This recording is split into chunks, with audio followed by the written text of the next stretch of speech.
That's right, you're the old soul, aren't you? He knows. Good morning, everyone. This is the Vermont House Committee on Commerce and Economic Development. It is Friday, January 23rd, 2026 at 10:37 in the morning.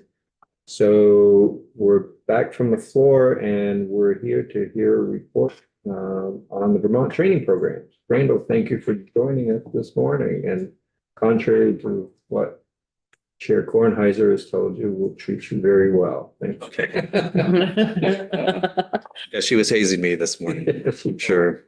Thank you. For the record, Randall Zott, Vermont Training Program. Before we get into the report, there's sort of two things I'd like to address, if I may.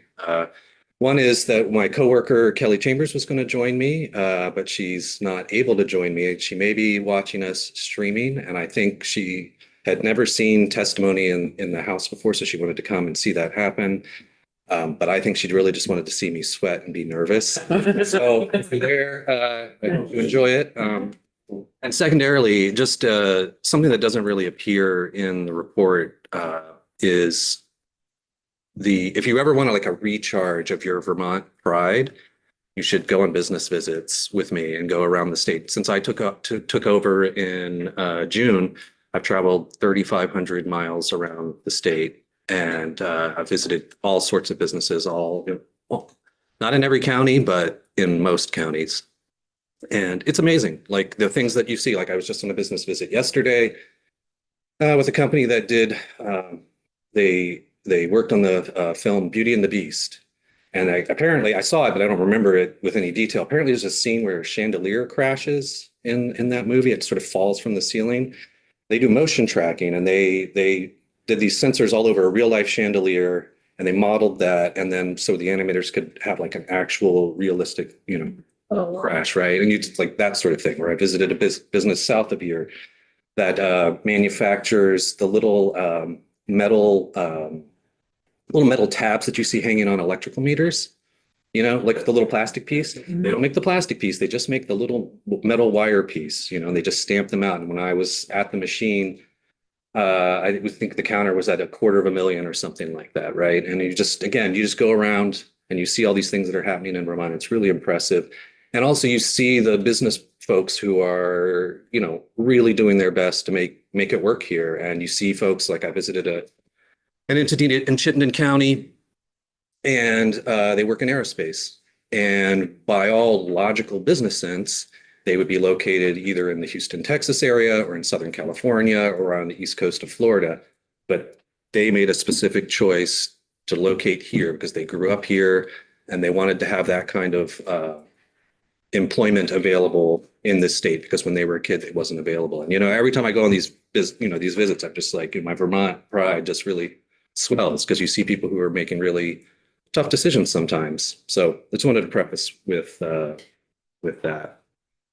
I assume I didn't prepare a presentation for the report, so I assume you've all seen copies of the report. The one thing that I think is the most telling statistic from the report, aside from the number of businesses that we work with and the number of workers that have been trained, is the median wage growth. I think that's the thing that you can kind of track across all of the previous reports. You'll see that the wage growth for participants in the program always exceeds the statewide wage growth for other workers. So whatever sort of metric you want to look at with the program, I think that's the one that really stands out, is that, these folks are getting upskilled, their wages are increasing, and their increases are outpacing the background growth in the state. And, that's a real win because as wages grow, so does revenue for the state. And it's a really effective use of taxpayer dollars. And that would be my primary kind of takeaway for all of you. I didn't know if you had any specific questions or if you want me to keep on running through. Why don't we run through the report and we'll open it up for questions. All right. So as I noted in the executive in the executive summary, that's where I sort of highlight the fact, it appears elsewhere in the program, but I highlight the fact that there's this 5.4% wage growth for participants, and the statewide average during the same period of time was 1.6%, which is pretty dramatic. And as you'll see, in the fiscal year 25, we had about $1.1 million awarded, and that touches anticipated 1,030 workers, and that's 47 businesses. And the businesses assisted piece is, I'll just point out that that number doesn't necessarily encompass the totality of businesses that we gave business grants to, because there's two paths. There's the training provider path and there's the business grant path. So the majority of what we do is business grants. However, there are training providers that touch multiple other businesses. So those numbers are included in that 47. The business grants is a slightly smaller number, but the vendors end up touching a few more businesses beyond that. And one thing to note with that as well is we have wage and benefit requirements for the program. When training providers work with businesses, the businesses they work with also have to meet those wage and benefit requirements. So it's not like a way that you could kind of access the program without meeting those requirements. Even when you work with a vendor, outside trainer, those folks also ensure that they meet those requirements.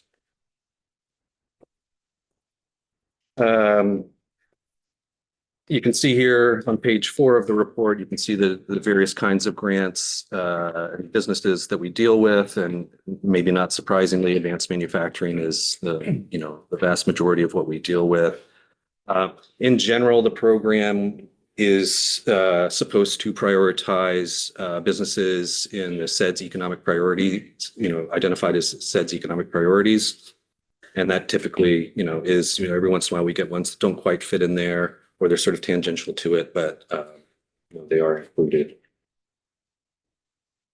The grants by region piece, one of the things that was discussed is you see this, and Representative Cooper might wonder, he's like, hey, the Southwest, $0. And that was just the nature of the applicants that we had.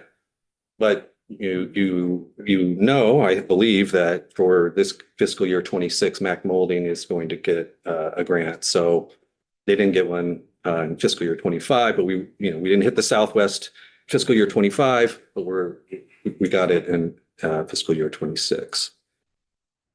One of the things I'd like to highlight under the business grant summaries is just an interesting one to me, because it was one of the very first ones when I took over that I dealt with, which is the A's Auto there at the top. And you see employees to be trained as 2, and the maximum award was $6,400. And so that was one when I first saw it, and I didn't really have a full grasp. I still don't have a full grasp of the program, but when I now have a fuller grasp, I was sort of like, oh, I don't know if we can really help these people, et cetera. But it was nice to see that we can actually help smaller businesses. And again, $6,400 for some of these other businesses, like a Beta Technology, is nothing. But for a business, this is I think it's a handful of employees down there. For that business, makes a big impact. They needed some upgraded in their licensure for their drivers, and we were able to help support half the cost for that. And so it makes a big impact.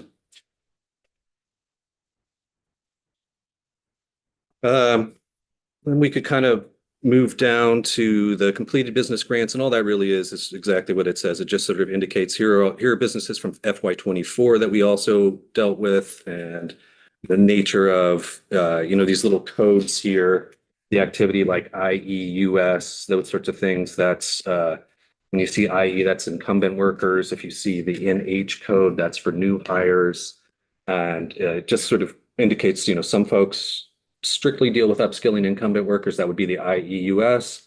But in others, you'll see that you have new hires for, NHNP would be a new hire for a new position.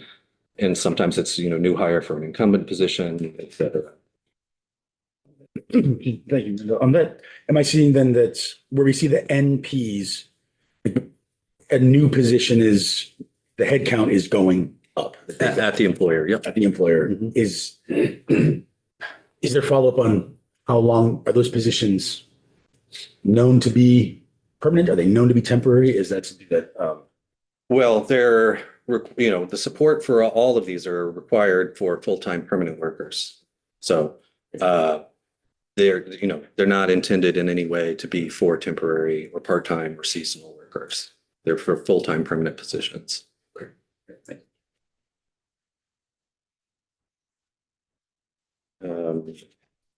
One thing you'll see here, I'll just highlight this, for instance, on the completed grants from 2024, you'll see that Mac molding was there. And so this is just a sort of procedural piece there. You see that Mac molding was 2024. We had nothing for 2025, and now we have something for 2026. That's part of the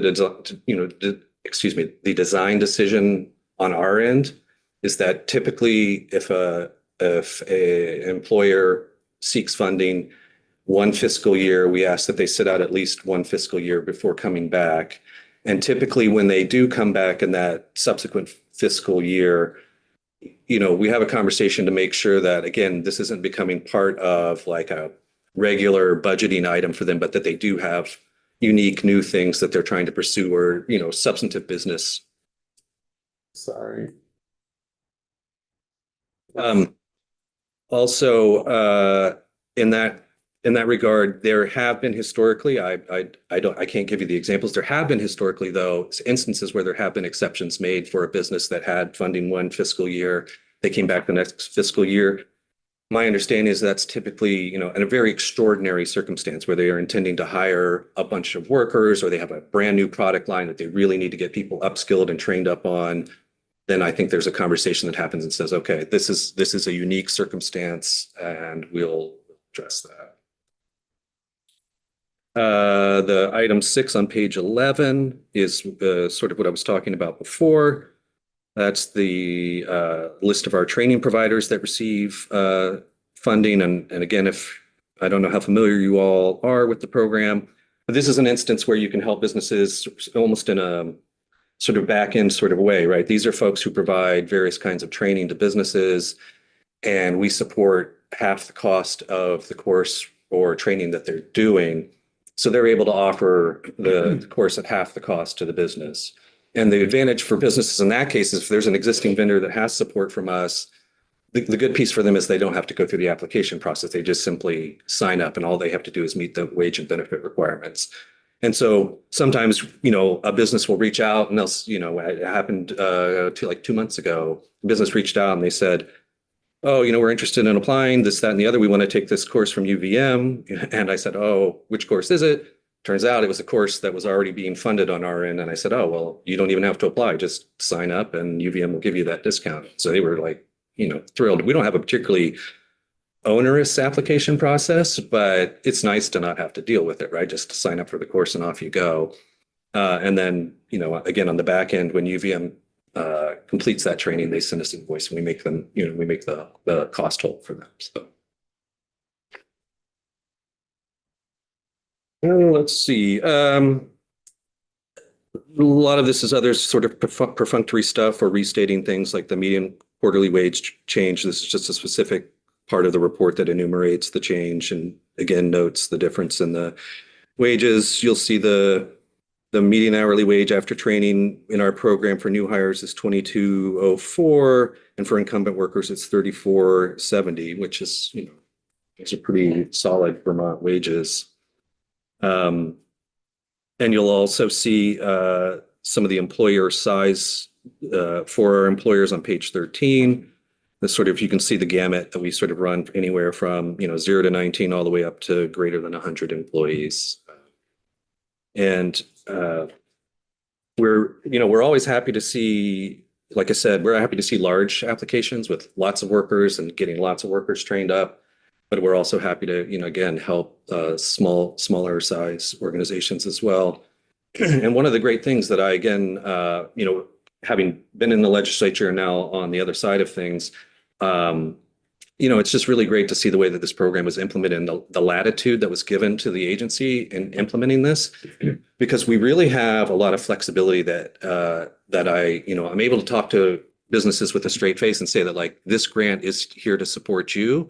We're going to work for you rather than you working for the grant, because I have worked on some other grant programs where it really feels like the business is put in the position of having to answer to the grant, and rather than the grant being responsive to them. So we have a situation where, a business will apply and they'll say, we were planning on doing these 3 trainings with these workers, et cetera. But again, these are businesses, the business environment changes. You know, they think we're going to put all these resources in this product line, but we realize now, because they applied 9 months ago, that we need to pivot to something else. They can come to us and say, hey, we thought we were going to really invest in this area, but we're realizing now we really want to invest in this area. And we say, okay, come in, show us what you're going to do. We can amend it and get it out the door for them so that it can actually serve their needs instead of saying, no, you said you're going to do this, you're not doing it. So sorry, we're able to be very flexible. Same with workers. They're trying to predict how many hours of training a worker needs to get up to speed on something, right? So they say 20 hours for worker X, 20 hours for worker Y, 20 hours for worker Z. Well, it may turn out that worker X, is done in 10 hours and the other worker needs more time. And we don't say, gotcha, you didn't use all your 20 hours for this worker, you're out of luck. It's, oh, you didn't use your 20 here, you can use it over here. Because again, you can't predict how workers are going to respond to the training, et cetera. And so we're able to be flexible with them and make the grant really, really work for them. So it's a really great program to work for because I get to say yes a lot instead of no. And it's really great because I can see how much the businesses appreciate it because they're so used to being told no. And they're so used to being saying, no, you can't do that. No, you can't do this. No, you can't change that. And when they talk to me, they get a yes far more often than a no. Thanks very much. Trying to understand it looks like there was a big difference between FY '24 and grant amounts and FY '25. And I think that had to do something with a grant, probably a federal grant of some sort. No, No? the Global Foundries, is that what you're saying? Yeah, global Okay. funding is a big one. Okay. So I'm thinking about this year though too, and there's probably requests for funding for the program this year. You mean an increase in funding or just? Oh, I see. It's an ongoing, right? Yes, it's an ongoing, What's the amount? it's like 1.2, I think every year, somewhere in that neighborhood. And That's. it's been that, and I don't think there's been an increase in, I don't know, 10 years or so. Again, I don't have the program mastery that I'd like to have to know that, but I don't think there's been an increase or a request for an increase either, just to be clear, because we feel like we do well with the dollars that we're allocated. We feel like we make a good impact with what we have. Thank you, by the way. And I'm interested in knowing what sort of barriers to entry you see when you're out traveling around and when businesses are interested but are not able to take advantage of it. What are the challenges? It's really more, typically, it's really just more of their own internal capacity piece. So again, in the 6 months that I think I've been to one business that wasn't able to meet the benefit requirement. But again, the benefit requirements are fairly broad, paid time off, which is not a huge leap for a lot of employers. The health insurance is it has to be 50% of the premium, but it doesn't have to be health insurance. Health insurance is just one of a menu of items. Paid holidays counts, dental counts, which, that can be super affordable for a business to just provide dental. So it's not they're trying to get rid of me, I can tell. I think it's mostly just an administrative internal capacity piece. And I think we get a lot of inquiries sometimes. We do get a lot of inquiries from businesses who assume that the program is a sort of piecemeal program, meaning I have 3 workers that I want to get trained up. Should I apply? And then It's a specific skill. well, no. I mean, they don't think comprehensively about their planning for a year because the way that the program's structured is we say, because again, with this whole sort of sitting out a fiscal year piece, we say, is it worth your time to apply to just get these 3 workers? Like I encourage them, sit down with your various folks and say, what training do we really need? What training have we been wanting to do, but we haven't been able to do for whatever reason, and map it all out for a year and then apply. Because it's, again, if you just do it that piecemeal piece, you get those 3 workers, but you could have done all this other stuff that you hadn't really thought of. And then you see the wheels turn a lot of times. So they're like, oh, really? Like I can apply for all, so yes, you can look at all of your training needs. And sometimes that becomes overwhelming for them, you know, or they have the roadblock of they go to all the, you know, product managers of the various things and they don't get back to them. And then they just say, you know, they get frustrated with, I think, their internal team sometimes. That's another question. Follow-up question is, so my understanding is owners are not, cannot be included. Mhm. Is that right? So I'm just curious, does that for our smaller businesses, and I was surprised to see actually a number of really small businesses on there. Let's say it's a business with 6 or 7 employees, so the owner is integral to the day-to-day operation, and there's a need for the whole team to be trained up on something, or the owner needs a lot more training on financial management, for example. Would it be I'm just curious if that's a barrier that the owner can't, like the training of the owner can't be part of it. Again, I have a very limited sample size of 6 months. I did visit a business once where the owner had intended on participating in the training and being compensated. And then I said, oh, you know, like no, owners can't, we can't do your wage replacement. And the owner just said, oh, well, that's fine. Then I can attend still, right? I said, yeah, of course you can attend. We just can't reimburse you I for see. the time. They can still participate, they just. Yeah, but they can't be reimbursed for their time. And he didn't even bat an eye at that. He was just like, okay, yeah, I'll just attend and, you know, that's fine. So, but again, that's anecdotal. That's one instance. Yeah, so if you're doing training for multiple people in a business, the owner can participate in the training. They can participate. Yeah, you're just not going to reimburse them for their time. Yeah, I see. But have you given it any thought, or maybe this is something to think about? Is in regions where we have small businesses that need financial instruction. Yeah. That there's multiple business owners that need that. We think about how we could utilize the training program to provide that trainings, not just a one-on-one, but you know, if you can get multiple businesses just to talk about, you know, the things that all businesses go through and the understandings that they need for finances. That's an interesting question. And you have me thinking because I don't know the answer to this. So please understand that I'm just thinking out loud right now. I'm wondering if there was a vendor who could apply, right, in the other track and offer the course at a discount. Again, I don't know the answer whether that's forbidden or not, but that might be a way to kind of make that work, is to get a vendor on board that says we're gonna do this financial management course for business owners or whatever it might be. And then again, it wouldn't necessarily be an application process with us. It would just be that, like, you know, you meet the wage and benefit requirements and then they could just take the course at a discount. So that seems like an avenue possibly.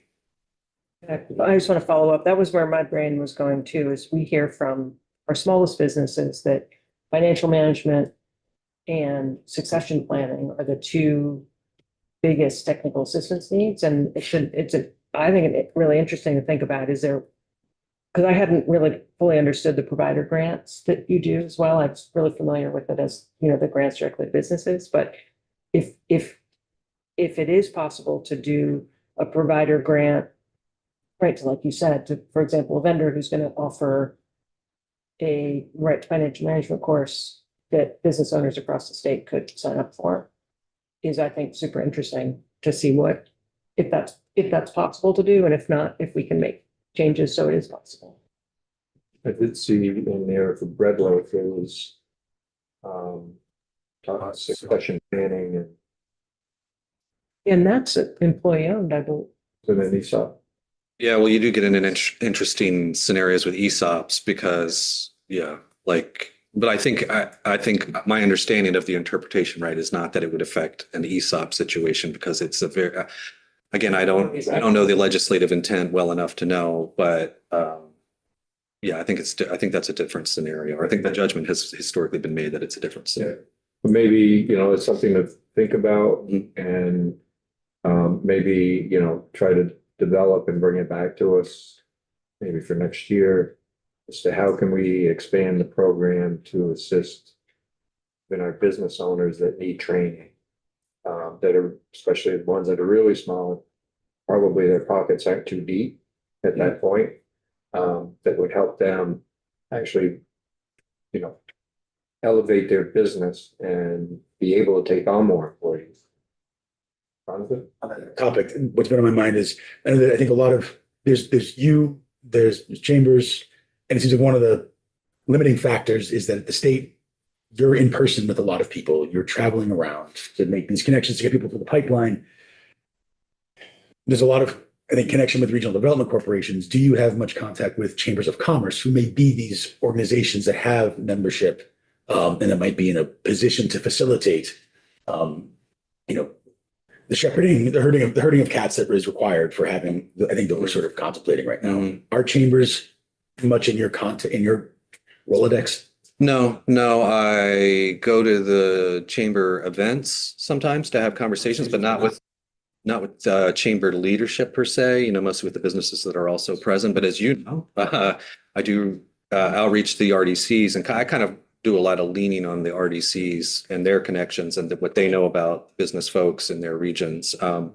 But it's definitely something to think about and take recommendations from RDCs on. Sure. Okay. Thank you. How do we sign up to go on tour with you? Well, again, Representative Cooper, from down in that region, he comes along. One of the things that I started also, I mean, this is not to answer your question specifically, but one of the things I also started was to do joint visits with the business services folks from DOL.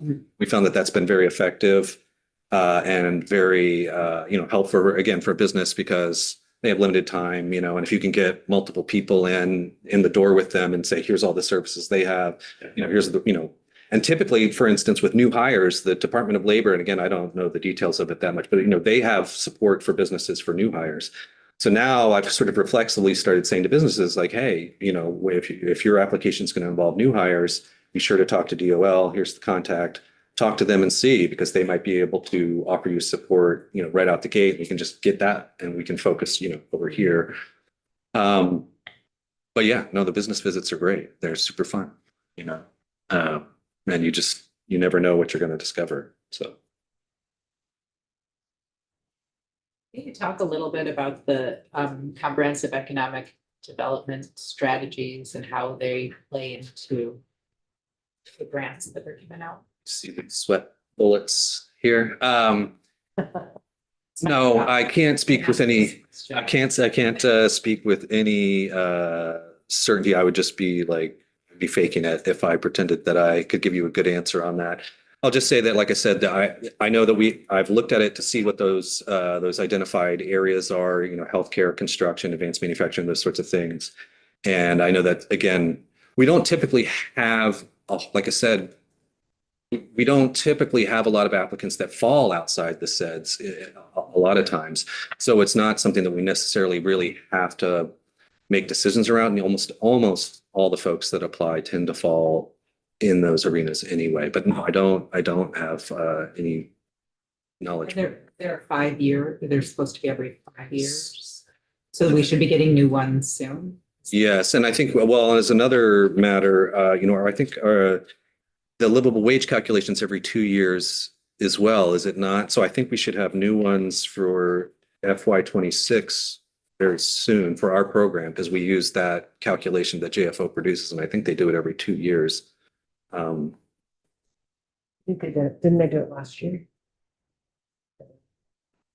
I don't know. I mean, I don't think so. I thought it was. Are you referring to regional SEDS? Yes. Yeah, okay, so of which there are 5?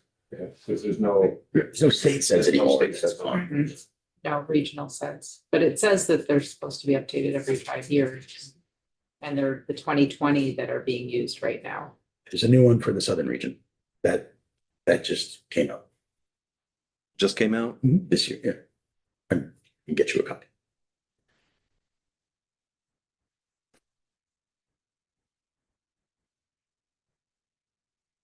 I think most of my other questions were asked by everyone else, because what we hear is from the small businesses and how do they work together to Mhm. get access to a program like this is where our brain goes, right? Because we're just trying to figure out how to support Vermont small businesses, some which grow to be Vermont large businesses, and some fill their niche as a small business for their entire life, and that's what their intention is, right? And so how do we meet every business at where they are and what their needs are? And it sounds like this is you're doing that, and maybe we could be working together a little bit more to figure out where those gaps are.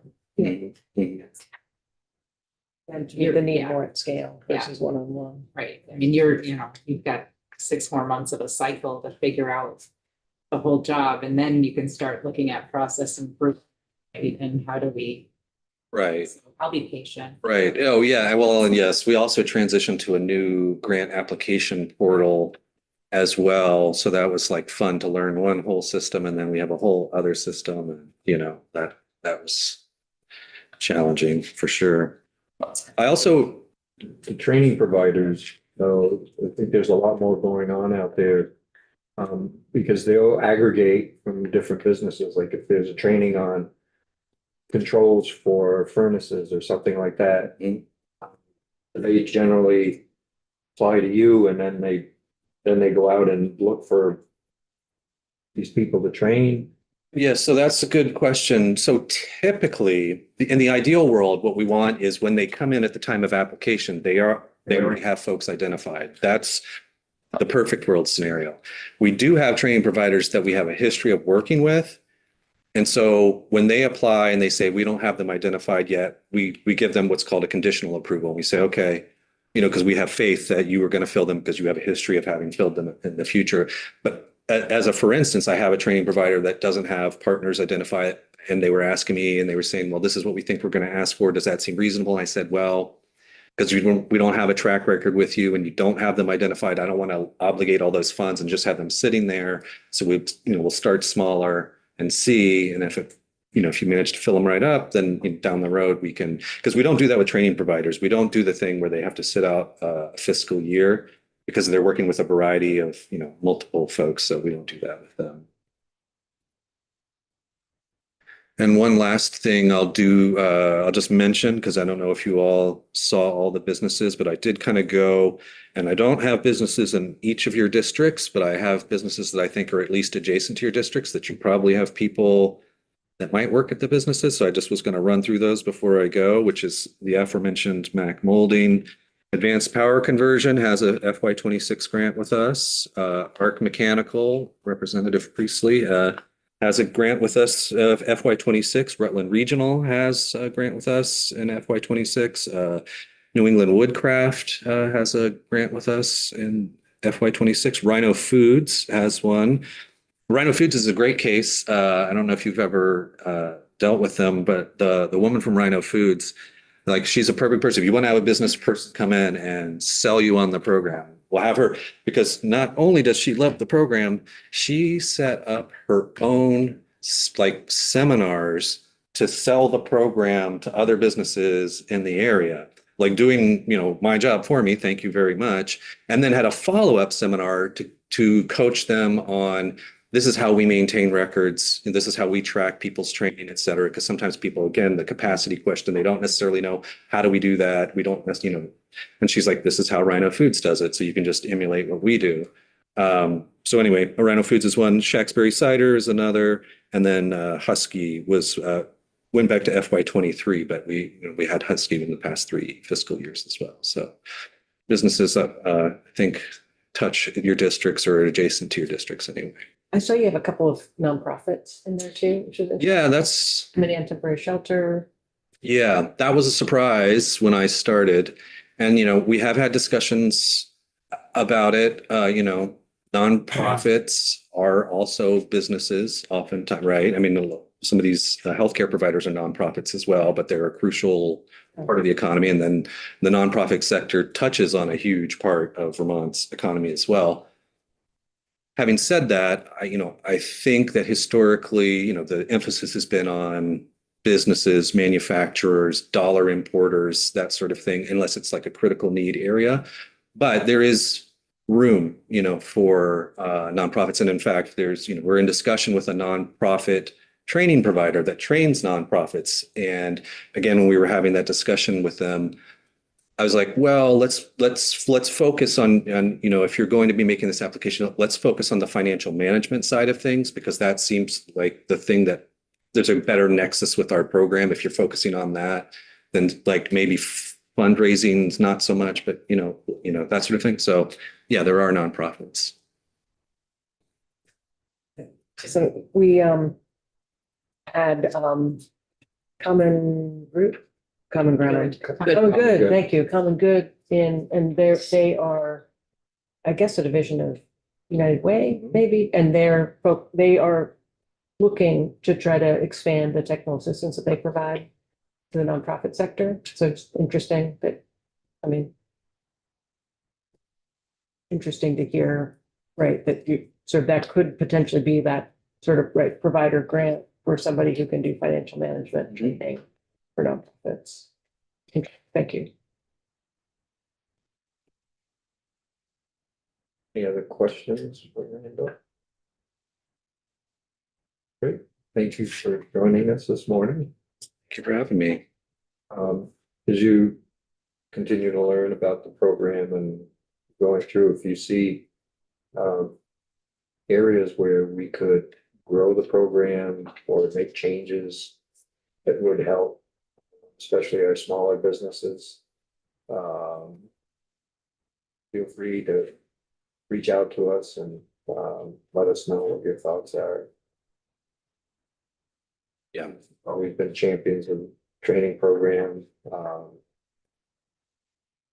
wanting to get into even our smallest businesses, so. But I think through training providers, I think that's the area where we can actually get to our small businesses as well. Where they have 5, 10, 15 people, where they could work with a provider that can pull in other businesses, employees as well, and provide that training instead of getting a direct influx of cash from you. Right.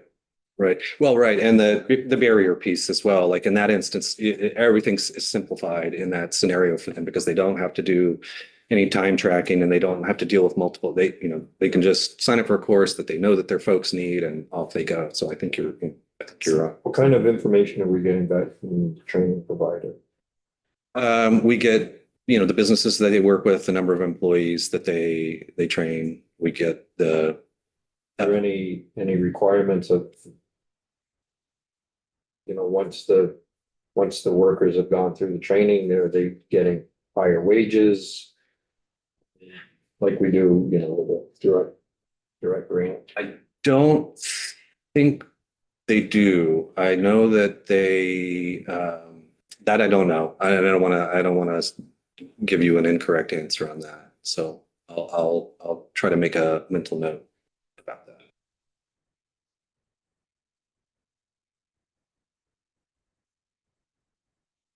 You're off the hook. Hey, how about that? Thank you. Appreciate it. Sorry to make this question. It's my own overly busy brain. Edie brings the heat. My coworker is going to enjoy it. She's going to love it. So That wasn't too bad. Great, thanks, Randall. So we left off, I think, with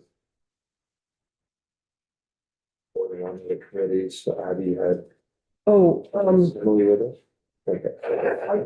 I don't have a lot of detail to it, but I can say that the Environment Committee spent a decent amount of time talking about expanded bottle bill. I will dig into it to understand what they're looking at, but it's called like expanded producer control of beverage containers, something like that. So I'll dig into it a little more so I understand what they're talking about doing, but I did read the proposal. They're basically looking at expanding what end amount to, like it'd be 10 cents. They'd expand the number of things that you take the coffee for. A lot of pros and cons to all of them. Yeah, there's a chart. I was reading the chart where it kind of showed, yeah, and there's clearly pros and, each of the options has pros and cons. No, there's been a decrease of 3 to 5 redemption state. A lot of businesses just don't take them, won't take them back, even though that's against the law. They're required to take, if you sell it, yet, Oh, required to interesting. take it back. But they're not, they haven't been going after businesses for not, for refusing. I think one of the big problems with expansion is the ability for the company that distributors have hired, their ability to pick up in a timely fashion. They have the same issue that everybody else does. They're having a hard time finding a job. And so right now there's redemptions that don't get picked up. I can start adding more product that it's going to be redeemed, which is a good thing. But you're gonna lose small redemption centers, and you're gonna have to have redemption centers that are, at least 5,000 square feet or more. And that's expensive, and it's expensive, labor's expensive, the sorting's expensive. And getting 3.5 cents a unit is not gonna cut it, so there's a lot of things they have to think about. You're talking about the bottle bill? I apologize for not being here for the beginning of the conversation. We just started. Oh, okay. I spoke to somebody from Department of Liquor and whatever. Liquor and Lottery, thank you. And he suggested that we actually dump the deposit altogether in the state of Vermont. And here's the reason why. In the state of Vermont, we have to recycle. And every single person has to recycle according to the law that was passed by legislature years ago. I won't go down into my opinions of that, but we already have the setup for that. And the way that he explained it is that most merchants, it's actually a burden to take cans. And especially if you don't have a redemption center there, because you have to take the cans if somebody brings them in. So you don't have a redemption center, correct? I do have one. Oh, you do have a redemption center. Is it well, that's not none business. I'm sorry. He did indicate that most redemption centers, it's more about getting people in than it is actually processing the cans.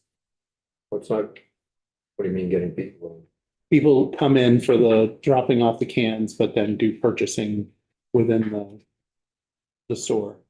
Yeah, it can be if my redemption's separate from the store.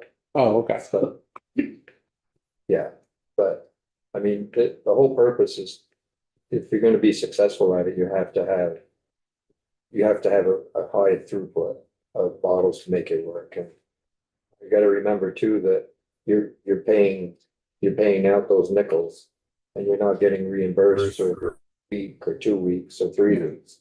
So you've got money hanging out there that you can't access.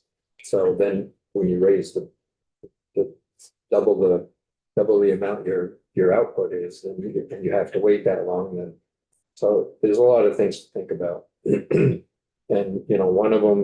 one of the thoughts is, I think from the distributor's point of view, is just get rid of it, because it's extremely expensive to operate the bottle bill. But it has done a good job of getting a lot of that stuff off the roads. And if it winds up on the roads, there used to be, there were people going out to get it. So but that's another argument for raising how much you get for it, because now we're not seeing as many people out there picking bottles. So there's arguments on both sides. I just mentioned something from General Housing this past week, a presentation that I think we may be interested in, from Office of Legislative Counsel, Commissioner, Deputy Commissioner, and General Counsel from the Department of Labor on the impact of federal changes on labor and employment in Vermont. There was some interesting elements of what's been taking place in the National Labor Relations Board, and something I'd never heard of, the Federal Mediation and Conciliation Service, which was something that provided free, neutral third-party mediation services to public and private sector employees and unions in Vermont across the country. And about a little less than a year ago, an executive order was looking to close the agency, and a legal challenge that Vermont was a part of came from 21 attorneys general, and it's in Rhode Island federal court. The idea is that this is the loss of free mediation services and reduced availability of mediators, dropping from 143 down to 6 or 5. So this was an interesting presentation, one that you may have some interest in, and it's one that's posted on their committee page. But certainly it's nice to know that Sophie and General Counsel and Vidal were sort of tracking this for General Counsel. And it's something you may want to keep an eye on since it impacts employees across from all. What is it? Emily?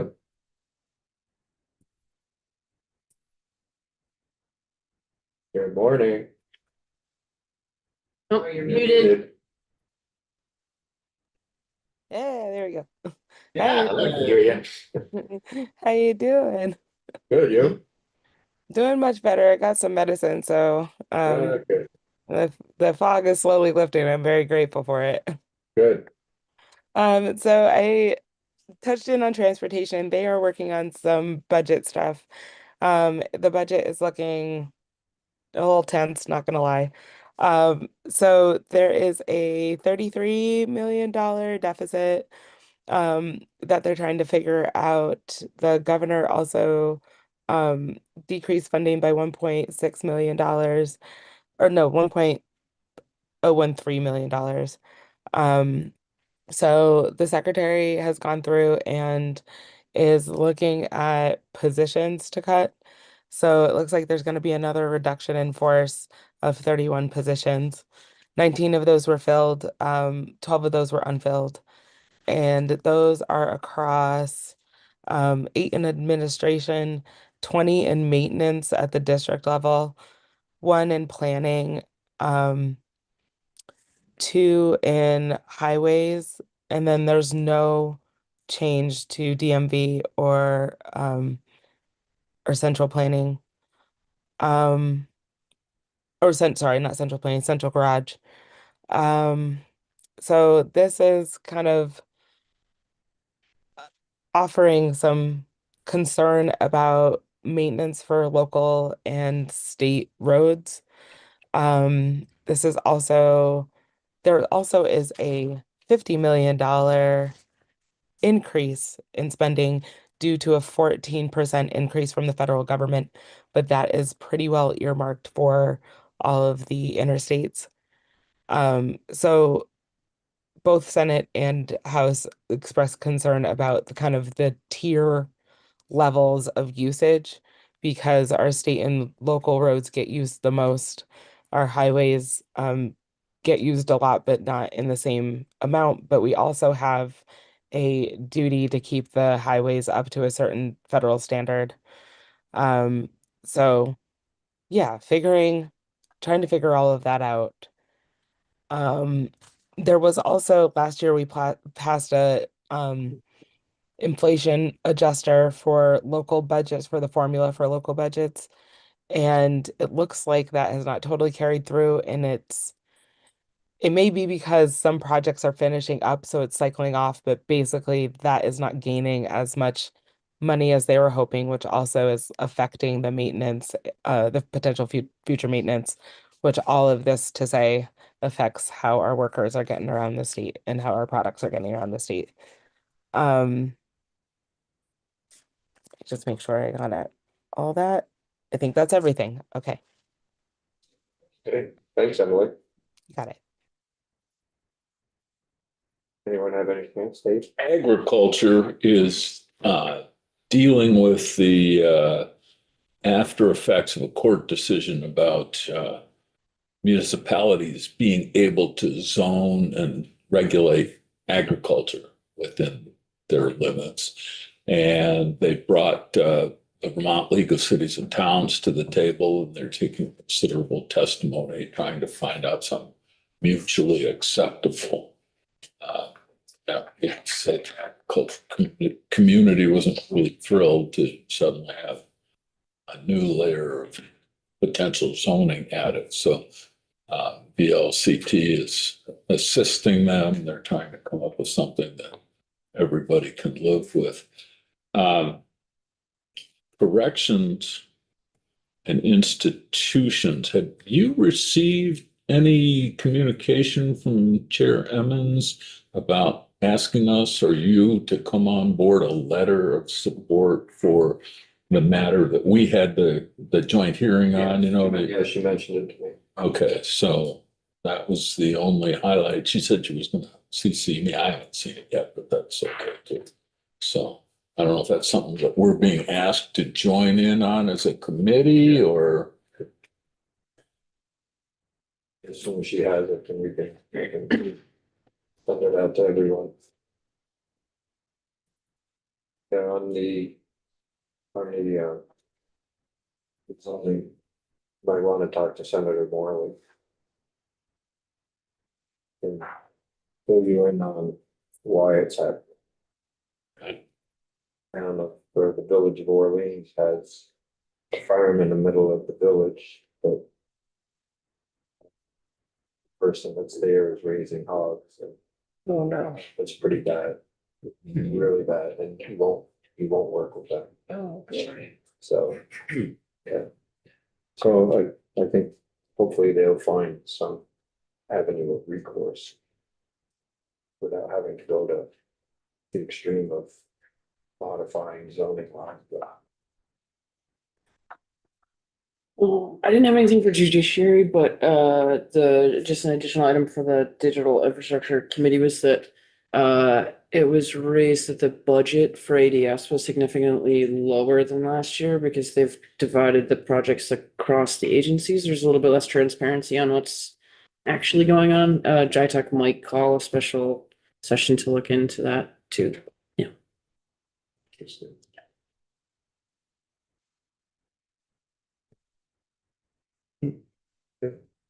So I have an early lunch back here at 1.